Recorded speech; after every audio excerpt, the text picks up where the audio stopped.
Ni Arteagan bizi naiz, txikitan ez nuen ikasi, eta gero lanean eta familiakin ez nuen aurkitzen denborarik.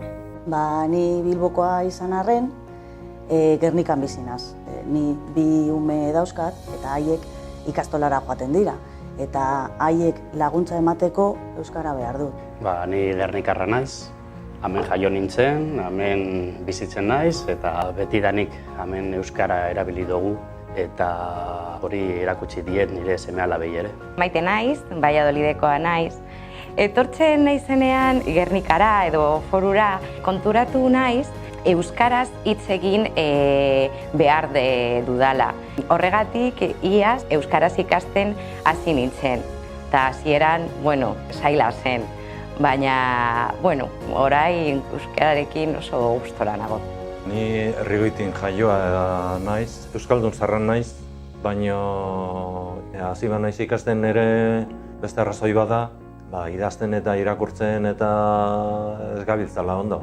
Eta ez bakarrik hori, ulertzeko beste eskualdeko euskaldun batzukin ere, interesgarria iruditzen zait batua ikastea pixka bat ulertzeko.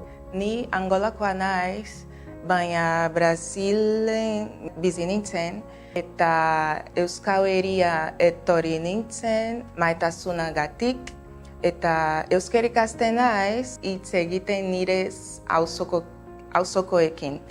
Ni naiz EHUko iragarri Busturin jaiotakoa. Baina Bilbora joan ginean, gari hartan Bilbo izen zen eunetik erdelduna. Eta, klar, apurtxubet euskara hori baztertute geratu zen, beharrezkoa zen, erdera batua ikestea. Nik aukeratu dudan hitza iloba da. Arrazoi garrantzitsua ikasteko euskeraz da nire biloak. Niretzat oso garrantzitsua da komunikatu berarekin. Orain arte nahiko ongi egiten nuen, baina azken aldian esan dit aitite, zu ez badakizu. Eta, horregatik jarraitu behar dut. Nik aukeratu dudan hitza lagunak da.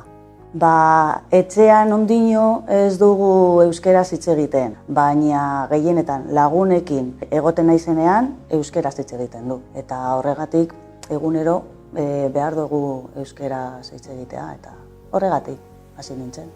Aukeratu dudan hitza etxea da.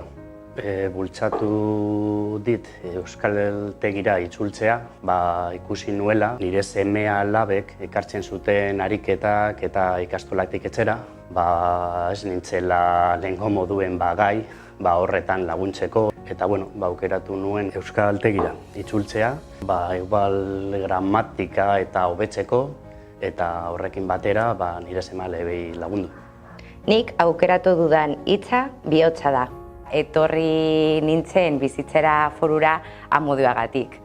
Logroñora parranda egitera nire lagunekin joaten nintzen eta ezagutu nuen Ibon. Ibon nire bikotekide da. Denborarekin bizitzera erabaki genuen Foruan.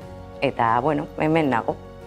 Nik aukeratu dudan hitza da lana. Gaur egun lana askotan denerako eskatzen da titulazioa eta jakin badakit, baina behar dut zerbait erakosteko dakidala. Pentsatu dut euskara ikasteak zabaltzen dizkidatela ateak beste lan batzuk bilatzeko. Nik aukeratu dudan hitza herria da. Herrian aukeratu dut Busturian asko euskara hitz egiten eta integratu nahi dut. Oso pozik daude cuando se dan cuenta que estoy aprendiendo euskera ikasten ari naiz. Aukeratu dudan hitza kultura da. Kultura delako, gure hizkuntzaren oinarria, etorkizuna, euskera batua da, hizkuntzan danen etorkizuna beti izen da batua. Aspaldiko. Euskara Berriro, nire bizitzan. Aspaldiko. Euskara berriro nire bizitzan.